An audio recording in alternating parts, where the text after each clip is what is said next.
اعوذ باللہ من الشیطان الرجیم بسم اللہ الرحمن الرحیم الصلاۃ والسلام علیک یا سیدی یا رسول اللہ وعلی آلک واصحابک یا سیدی یا حبیب اللہ الصلاۃ والسلام علیک یا سیدی یا رسول اللہ وعلی آلک واصحابک یا سیدی یا رحمۃ للعالمین قال اللہ تعالی فی القرآن الکریم ان اللہ هو الرزاق ذو القوۃ المتین صدق اللہ العظیم۔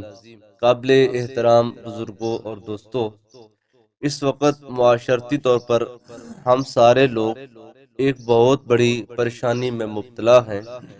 رزق میں برکت اٹھ جانے کی وجہ سے بے برکتی اور اللہ تعالیٰ کی ناراضگی کو ہم لوگوں نے اجتماعی طور پر مول لیا ہوا ہے۔ رزق دینے والی ذات بلا شبہ اللہ تعالیٰ کی ذات ہے۔ انسان رزق نہیں دے سکتا۔ اللہ تعالیٰ نے انسان کو انسان کا واسطہ اور وسیلہ اور ذریعہ بنایا ہے۔ اللہ کی ذات مسبب الاسباب ذات ہے۔ قرآن پاک میں اللہ رب العالمین نے ارشاد فرمایا ہے، ان اللہ هو الرزاق، بے شک اللہ تعالیٰ ہی کی ذات ہے جو رزاق ہے، جو رزق دینے والی ہے۔ ذو القوۃ المتین، بہت ہی طاقت اور تدبیر کرنے والی اور حکمت والی ذات اللہ تعالیٰ کی ذات ہے۔ ایک بند پتھر میں چونٹی کو رزق دینے والی ذات، اور فضاؤں میں پرندوں کو رزق دینے والی ذات، اور سمندروں اور دریاؤں میں مچھلیوں کو رزق دینے والی ذات، اور زمین پر چلنے والے ہر جاندار کو رزق دینے والی ذات کون ہے؟ اللہ تعالیٰ کی ذات ہے۔ تو اللہ رب العالمین رزاق ہے، اللہ ہی سے رزق کا سوال کرنا چاہیے۔ ہم کو بھی رزق اللہ تعالیٰ ہی دیتا ہے، لیکن ہمارے رزق میں روز بروز برکت اٹھتی جا رہی ہے۔ ہر بندہ اس بات کی شکایت کرتا ہے، سرمایہ تو بہت ہے، تنخواہ تو بہت ہے، آمدنی تو بہت ہے، لیکن پتہ نہیں آتی کہاں ہے اور چلی کہاں جاتی ہے۔ جیسے کہتے ہیں ہمارے پنجابی میں، جیڈے وڈے سر ایڈیاں وڈیاں پیڑا۔ جتنی سرمایہ آمدنی زیادہ ہے، اس کے اتنے آگے اخراجات بھی ہیں۔ ایک بہت بڑی سیلری والا آدمی بھی مہینے کے آخر میں لوگوں کے سامنے ہاتھ پھیلا رہا ہوتا ہے۔ آخر وجہ کیا ہے کہ جن وجوہات کی وجہ سے ہمارے رزق میں سے برکت اٹھ گئی ہے۔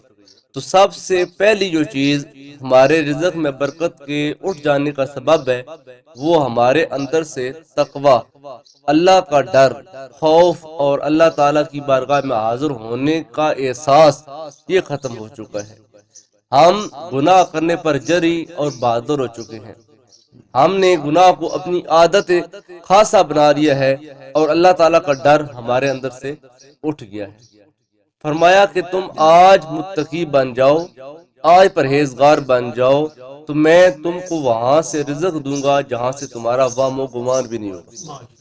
حدیث مبارکہ میں آتا ہے، آگے حدیث پاک آئے گی، اللہ کے پیارے محبوب فرماتے ہیں، دینے والی ذات تو اللہ کی ہے رزق، لیکن بہت سے لوگوں کا رزق اس لیے روک دیا جاتا ہے کہ ان کے گناہ حد سے تجاوز کر جاتے ہیں۔ جب انسان اللہ کی حدوں کو پار کرنا شروع کر دیتا ہے، پھر اللہ تعالیٰ اپنا رخ رحمت اس بندے کی طرف سے پھیر لیتا ہے۔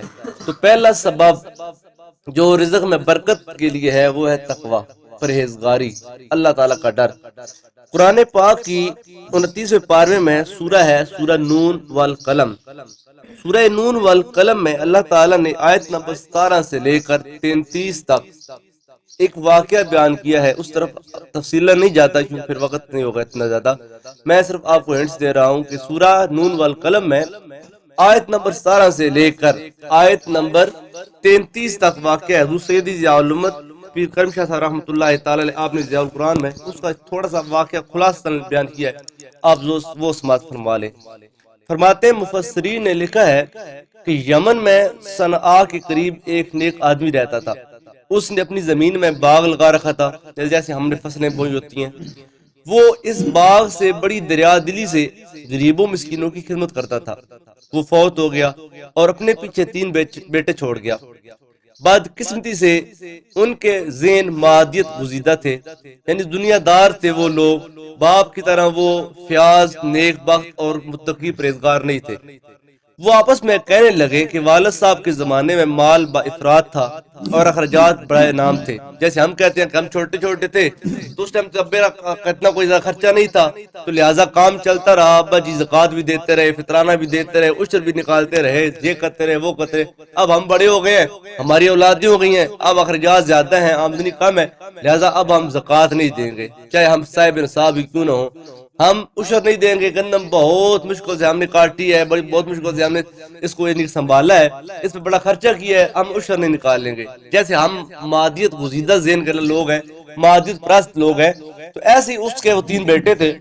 وہ کہتے ہیں اب ہم 3 ہیں, ہمارا کثیر بال بچہ ہے, اخراجات بہت بڑھ گئے ہیں, آمدنی وہی صاحب کا ہے. اب اس کے بغیر چارہ نہیں کہ خیرات و صدقات کا جو دروازہ ہمارے والد نے کھولا تھا اسے بند کر دیا جائے. اپنے گاڑے پسینے کی کمائی ان مفت خوروں میں نہ لٹائی جائے, ورنہ افلاس اور غربت کے دل میں پھنس جائے گے ہم. چنانچہ انہوں نے اپنا یہ معمول بنا لیا کہ فصل بہت سویرے سویرے میں برداشت کرتے نکال لیتے, جبکہ کسی سائل کے آنے کا انہیں کوئی امکان بھی نہ ہوتا. ایک دفعہ ایسا ہوا, ان کے باغ کا پھل پک کر تیار ہو گیا. انہوں نے اس کو کاٹنے کا پروگرام بنایا جیسے ہماری فصلیں اب تیار ہیں. رات کو مشورہ کر کے یہ طے کیا کہ منہ اندھیرے جائیں گے اور سویرے سویرے پھل توڑ لیں گے. انہوں نے انشاءاللہ کہنا بھی گوارا نہ کیا. جن کی آنکھ پہلے کھلی انہوں نے سننے والوں کو جگایا اور جلدی جلدی اپنے باغ کی طرف روانہ ہوئے. راستے میں چپکے ایک دوسرے کو تاکید کرنے لگے کہ دیکھو آج تمہارے باغ میں کوئی غریب مسکین داخل نہ ہونے پائے. یہ لوگ خام خواہ تنگ کرتے ہیں, مفت میں جولیاں بھر کے لے جاتے ہیں, اس سے ہمیں بڑا نقصان ہوتا ہے. جب باغ کے قریب پہنچے تو وہاں منظر ہی اور تھا. ہرے بھرے درختوں اور پھلوں سے لدی پھندی ٹہنیوں کے بجائے سیاہ ٹنڈ منڈ دکھائی دیے, جیسے کسی نے باغ کو جلا کر راکھ کر دیا ہو. پہلے کچھ ٹھٹکے خیال گزرا ہم راہ بھول گئے ہیں اور غلطی سے کسی اور جگہ پہنچ گئے, لیکن جب غور سے دیکھا تو چیخ نکل گئی, ہائے ہماری قسمت پھوٹ گئی, ہمارا باغ برباد ہو گیا. ان میں سے جو قدرے سیانہ تھا اس نے کہا, میں نے تمہیں بار بار نصیحت نہیں کی تھی کہ اللہ تعالیٰ کی حمد و تسبیح کرو, اس کے دیے ہوئے رزق میں سے غریبوں اور مسکینوں کو خوشی خوشی ان کا حق دو, لیکن تم نے میری ایک نہ مانی. اب چکھو اپنے کیے کا مزہ. اس وقت ان کی آنکھیں کھلی اور انہیں اپنی غلطی کا احساس ہوا اور ایک دوسرے کو ملامت کرنے لگے کہ تیرے غلط مشورے نے ہمیں اس انجام کو پہنچایا ہے. جب انہوں نے اپنے باغ کی حالت دیکھی تو غفلت کی پٹی آنکھوں سے اتر گئی. انہیں یقین آ گیا کہ اللہ تعالیٰ کی راہ میں دینے سے نقصان نہیں ہوتا, بلکہ اس کی راہ میں خرچ نہ کرنے سے انسان اپنی تباہی کا سامان کرتا ہے. چنانچہ وہ صدقے دل سے توبہ کر کے اللہ تعالیٰ کی طرف راغب ہوئے. اس کریم نے ان کی توقع سے بھی زیادہ اور بہت جلد ان کو اس کا نعم البدل عطا فرمایا. ان آیات بینات کے خلاصہ بیان کرنے کے بعد جو بات میرے سامنے ہے وہ یہ ہے کہ بے شک بارشیں بہت زیادہ ہوئی ہیں اور اس سامنے والے علاقے میں پہاڑ کا پانی بھی آیا ہے اور بہت سی فصلیں ان پانیوں کی زاد میں ہیں. لیکن اگر آج بھی آپ سچے دل سے توبہ استغفار کریں, اللہ کی بارگاہ میں لوٹیں اور اپنے کیے ہوئے گناہوں پر اللہ تعالیٰ کی بارگاہ میں نادم ہوں, تو ان بوسیدہ فصلوں سے اللہ پاک آپ کو بہتری رزق دے گا. وہ فصلیں تباہ و برباد نہیں ہوئی ہیں, اگر اللہ تعالیٰ چاہے تو ان گلی سڑی فصلوں میں سے بھی آپ کو بہتری رزق دے سکتا ہے, کیونکہ اللہ رب العالمین نے قرآن پاک میں فرمایا ہے وَلَوْ أَنَّ أَهْلَ الْقُرَىٰ آمَنُوا وَاتَّقَوْا لَفَتَحْنَا عَلَيْهِمْ بَرَكَاتٍ مِّنَ السَّمَاءِ وَالْأَرْضِ. اگر یہ بستی والے لوگ ایمان لے آئیں اور اللہ تعالیٰ سے ڈرے تو ہم ان پر زمین سے بھی اور آسمان سے بھی برکت کے دروازے کھول دیں گے. وَلَكِنْ كَذَّبُوا, لیکن معاملہ یہ ہے کہ لوگ مانتے نہیں ہیں, جھٹلاتے ہیں, اللہ تعالیٰ کی بارگاہ میں آتے نہیں ہیں, توبہ استغفار نہیں کرتے ہیں. جب انہوں نے ایسا رویہ اختیار کر لیا فَأَخَذْنَاهُمْ بِمَا كَانُوا يَكْسِبُونَ, تو ہم نے ان کو ان کے کرتوتوں کی باعث عذاب میں پکڑ لیا. بے موسمی بارشیں آنا شروع ہو گئیں, اللہ کی رحمت کے مہینے میں زلزلے آنا شروع ہو گئے, اور پہاڑوں سے پانی اللہ نے بھیج کر ہماری سامنے سونے کی طرح پکی ہوئی فصلوں کو اللہ تعالیٰ نے بالکل ڈھیر کر دیا. اور ہم جب وہ سڑک کے کنارے کھڑے ہو کر اور اپنے کھیت کے کنارے کھڑے ہو کر کافی افسوس مار رہے ہیں, کاش ہم اس فصل کو کل کاٹ لیتے اور ہماری فصل بچ جاتی. لیکن اب پچھتائے کیا ہوت جب چڑیاں چگ گئی کھیت۔ ایسے ہی ان لوگوں نے کیا تھا اس جب نیک باپ کے 3 بیٹوں نے کہ انہوں نے ایک نیکی کا دروازہ بند کیا تو اللہ تعالیٰ نے ان کی آنکھوں کے سامنے ان کے باپ کو خاکستر کر دیا، وہ اس کو جلا کر راکھ کر دیا۔ اب آگے اللہ پاک کا قرآن سنیں، اللہ پاک فرماتے ہیں وَمَن يَتَّقِ اللَّهَ يَجْعَل لَّهُ مَخْرَجًا وَيَرْزُقْهُ مِنْ حَيْثُ لَا يَحْتَسِبُ۔ اللہ پاک فرماتے ہیں کہ تم تقوی اختیار کرو، تم ایک بار مجھ سے ڈر کر تو دیکھو، یجعل لہ مخرجا، ہر مشکل راستے سے میں تم کو نکال لوں گا۔ اب اس ٹائم ہمارے لیے بہت بڑا مشکل یہ سامان بنا ہوا ہے کہ ہماری فصلیں تباہ ہو رہی ہیں، پانی آ رہے ہیں، بارشیں آ رہی ہیں۔ پچھلے ایک سال میں اتنی تیز 8-10 دن لگاتار ہوا بساکھ کے موسم میں چلی، کہیں اس سال بھی یعنی کہ برف باری ہوئی ہے، یہ چیز ہم بولتے ہیں یعنی کہ ایئر بولتے ہیں، جلا باری وہ ہوئی ہے، فصلیں تباہ و برباد ہو گئی ہیں۔ تو یہ سارے کے سارے جو بھی ہے ہمارے سامنے مناظر ہمارے اپنے ہی اعمال کا ثمر اور اپنے مال کا پھل ہے۔ اللہ فرماتا ہے یہ سب کچھ اس لیے ہو رہا ہے کہ تم نے اللہ سے ٹکر لے لی ہے، تم نے اللہ تعالیٰ کی رحمت کے مہینے کو اس طریقے سے ویلکم نہیں کیا جس طرح کرنا چاہیے تھا۔ میں نے تمہاری طرف اپنی رحمت کا مہینہ بھیجا۔ ہم کہتے ہیں کہ بھائی دن بڑا لمبا ہے، روزہ نہیں رکھ سکتے۔ ابھی 17 رمضان کو یوم بدر ہے، سن 2 ہجری میں اسلام اور کفر کا پہلا مارکا ہوا تھا۔ مکے اور مدینے کے لوگوں کے درمیان بدر کے میدان پر پہلا مارکا رمضان کے مہینے میں، اور یہ پاکستان کی گرمی نہیں ہے۔ جن لوگوں نے یعنی کہ مکہ اور مدینہ کی زیارت کی ہے وہ آج بھی جانتے ہیں کہ وہاں پر کتنی سخت گرمی ہوتی ہے، بہت شدید۔ جس وقت میں گیا تھا تو اس ٹائم صبح فجر کی نماز کے وقت مکہ شریف میں 33 کے وہ درجے تک وہ گرمی کی حد تھی، اور دن کو آنکھیں کھول کر بندہ دیکھ نہیں سکتا، اتنی گرمی ہوتی ہے وہاں پر۔ اس گرمی کے موسم میں صحابہ کرام نے مدینے سے روزہ رکھ کر اپنے سفر کا آغاز کیا تھا۔ وہ لوگ روزے میں اللہ کی راہ میں جہاد کرنے کے لیے نکلے تھے، اور ہم یہاں اس ٹھنڈے موسم میں اگر روزہ نہیں رکھتے تو پھر ہم کو یہ شکایت کرنے کی کوئی حق نہیں ہے کہ بارشیں آ رہی ہیں، فصلیں تباہ ہو رہی ہیں۔ جیسا کرو گے، بولیں جیسا کرو گے، ہاں تم نے اللہ کے ساتھ جب ٹھان لیا مذاق کرنے کی اور اللہ سے بغاوت کرنے کی، اللہ فرماتا ہے پھر میری جو لاٹھی ہے وہ بے آواز ہے۔ وہ لاٹھی بے آواز جب حرکت میں آتی ہے پھر نہیں دیکھتی آگے نیک آ رہا ہے یا بد آ رہا ہے، سب کو ایک ہی راستے میں ہانک کر لے کر جاتی ہے۔ اللہ فرماتے ہیں وَمَن يَتَّقِ اللَّهَ يَجْعَل لَّهُ مَخْرَجًا، جو بھی اللہ سے ڈرتا ہے تو اللہ اس کے لیے ہر مشکل سے نکلنے کا راستہ بنا دیتا ہے۔ وَيَرْزُقْهُ مِنْ حَيْثُ لَا يَحْتَسِبُ، اور اس کو وہاں سے رزق دیتا ہے جہاں اس کا وہم و گمان بھی نہیں ہوتا۔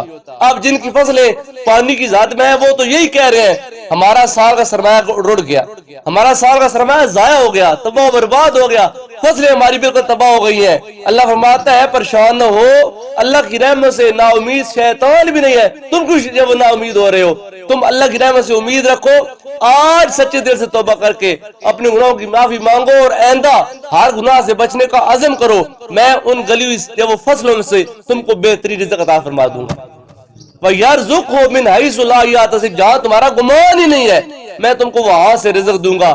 آگے اللہ فرماتے ہیں وَمَن يَتَّقِ اللَّهَ يَجْعَل لَّهُ مِنْ أَمْرِهِ يُسْرًا، جو بھی اللہ تعالیٰ سے ڈرتا ہے اللہ تعالیٰ اس کے لیے تمام مشکل مسائل کو آسان کر دیتا ہے۔ تو ہماری رزق میں برکت کے لیے سب سے پہلے اور سب سے اہم جو چیز ہے وہ یہ ہے کہ ہم اپنے دل میں اللہ تعالیٰ کا ڈر پیدا کریں، اللہ کا خوف پیدا کریں، اور گناہوں سے اجتناب کریں، جھوٹ سے اجتناب کریں، کسی کا حق مارنے سے اجتناب کریں، چوری سے اجتناب کریں، اپنے قول سے، اپنے فعل سے، اپنے کردار سے اس بات کو ظاہر کریں کہ ہم صرف نام کے مسلمان نہیں، کام کے مسلمان ہیں۔ جب ہم کو اپنے بڑے کا ادب اور چھوٹے کا پیار دل میں ہوگا اور ہم کسی کے ساتھ ناانصافی یا ظلم نہیں کریں گے، ہمارے رزق میں کبھی بھی بے برکتی نہیں آئے گی، ہمارے رزق میں برکت ہی آئے گی اگر ہم سچے دل سے توبہ کر لیں۔ تو یہ تمام مناظر جو ہم اپنی آنکھوں سے دیکھ رہے ہیں اس وقت، یہ ہمارے اپنے ہی اعمال کام کو پھل دکھایا جا رہا ہے۔ یہ تو دنیا کے اندر نقصان ہے، اس کا اخروی نقصان کیا ہوگا؟ اللہ پاک اس سے ہم سب کو محفوظ رکھے۔ یہ تو دنیا کا ایک جھٹکا ہے جو ہم سے برداشت نہیں ہو پا رہا۔ ہر کسان جب وہ پریشان ہے اور اسی پریشانی میں مبتلا ہے کہ ہماری وہ کٹی ہوئی فصلیں تباہ ہو گئی ہیں، جو کھڑی ہیں وہ تباہ ہو گئی ہیں، یہ پریشان نہ ہو، جس خدا نے ہم کو پیدا کیا ہے وہ ہم کو بھوکا نہیں مارے گا۔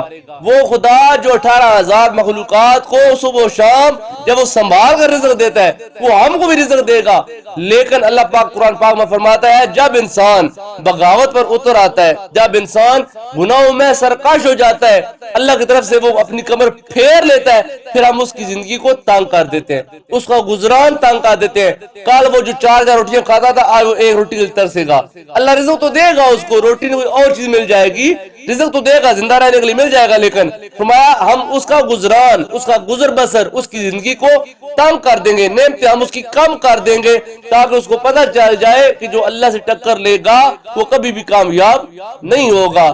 اللہ تعالیٰ کے ساتھ کبھی بھی ٹکر لینے کے بارے میں نہ سوچے، اور یہ نہیں کہ ہم اللہ سے کیسے ٹکر لے سکتے ہیں۔ جب اللہ پاک فرماتا ہے یہ کرو، ہم کہتے ہیں ہم نہیں کرنا۔ اللہ فرماتا ہے کہ تم پر میں نے دن رات کے 24 گھنٹوں میں 5 بار اپنی بارگاہ میں حاضری کو لازم کر دیا ہے۔ ان الصلاۃ کانت علی المؤمنین کتاب موقوتا، ہر عاقل، ہر بالغ، ہر مسلمان پر دن رات کے 24 گھنٹوں میں 5 بار نماز پڑھنا فرض ہے۔ مسجد میں پڑھے یہ سنت موقدہ ہے، جماعت سے پڑھے اس کا اجر زیادہ ہے، لیکن اللہ کے محبوب فرماتے ہیں میرے قدموں کی برکت سے اللہ نے پوری روئے زمین کو مسجد بنا دیا ہے، سجدہ گاہ بنا دیا ہے۔ تم گھر پڑھو، تم پہاڑوں پہ جا کر پڑھو، تم کھیتوں میں جا کر پڑھو، تم مسجد میں پڑھو، بس شرط یہ ہے جسم پاک ہو، لباس پاک ہو، جگہ پاک ہو۔ یہ طہارت میں 3 چیزیں آتی ہیں، جسم پاک ہو، لباس پاک ہو، جگہ پاک ہو۔ تم جہاں بھی سر جھکاؤ گے اللہ پاک تمہارا سجدہ قبول فرما لے گا۔ جب اللہ کہتے تم یہ کرو، ہم کہتے ہیں ہمارے پاس ٹائم نہیں ہے، ہم نے فصلیں سنبھالنی ہے، ہم نے اپنے بیل اپنے گائے سنبھالنی ہے، ہم نے یہ کرنا، ہم نے وہ کرنا ہے۔ اللہ فرماتا ہے ٹھیک ہے اگر تم نے وہ کرنا ہے پھر میں دیکھتا ہوں، تم فصلیں ایک بار بو کر دیکھو، میں تمہارے سامنے تمہاری فصلیں سونے کی طرح پکاؤں گا، تم کہو گے کہ اس سال تو ہماری جیسی فصل ہے، زندگی میں ایسی فصل دیکھی نہیں ہے۔ جب تم فصلیں دیکھ، یہ سارا واقعہ قرآن پاک کے ان آیات میں موجود ہے، آپ اس کو ضرور موقع ملے تو تلاوت کیجئے، اس کا ترجمہ و تفسیر پڑھیے گا، آپ کو پتہ چلے گا۔ یہ 7 بھائی بھی ایسے تھے، اپنے باغ دیکھ دیکھ کر خوش ہوتے تھے، کہتے تھے کہ ہمارا باغ آج تک اتنا پھل نہیں لایا جتنا اس سال پھل لایا ہے، لیکن کیا ہوا جب فصل کاٹنے کا موقع آیا اللہ نے ایک رات میں آندھی بھیجی، سارا باغ تباہ برباد ہو گیا۔ ہماری فصلیں ہری بھری ہیں، ہم خوش تھے کہ اس بار سٹہ تو فٹ بڑا ہے، بڑے بڑے لمبے سٹے اور بڑی گندم آئے گی، لیکن کیا ہوا بارشوں کا سلسلہ شروع ہوا، جکھڑ آئے، طوفان آئے، آندیاں آئیں، سب کچھ ملیے مل کر چلے گئے۔ یہ اللہ پاک ہم کو دکھانا چاہتے ہیں کہ تم منہ سے ٹکر مت لو، اگر ٹکر لوگے تو پھر منہ کے بال ہی گرو گے۔ اللہ تعالیٰ کی بارگاہ میں دعا کرتے ہیں اللہ پاک ہمارے سب کے رزق میں برکت عطا فرمائے، وہ رزاق ہے، رزق دینے والا ہے۔ اللہ کی بارگاہ میں ہم سچے دل سے توبہ کرتے ہیں، یا اللہ جو گناہ ہو گئے سو وہ غفلت میں ہو گئے، دانستہ نادانستہ ہم سے گناہ ہوئے، یا اللہ ہمارے ماضی کے گناہ معاف فرما، اور آئندہ مستقبل میں ہم سب کو گناہوں سے محفوظ فرما۔ ہم کو یا اللہ ہماری توبہ قبول فرما کے ہم کو غیب کے خزانوں میں سے رزق حلال نصیب فرما۔ آمین۔ وآخر دعوانا ان الحمدللہ رب العالمین۔